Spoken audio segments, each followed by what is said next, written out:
Bonjour, this is Julien, the Frenchman who makes French pronunciation videos here on YouTube, and we are looking at how to pronounce this name as well as how to say more interesting and often confusing French vocabulary, so make sure to stay tuned.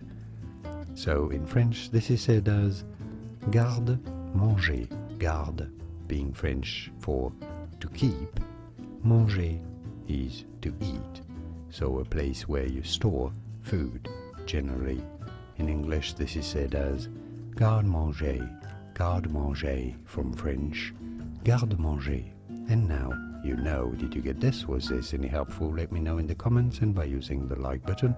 Thank you kindly for your support. More videos here on how to pronounce more interesting words and names whose pronunciations aren't obvious. I'll see you there to learn more. Thanks for watching.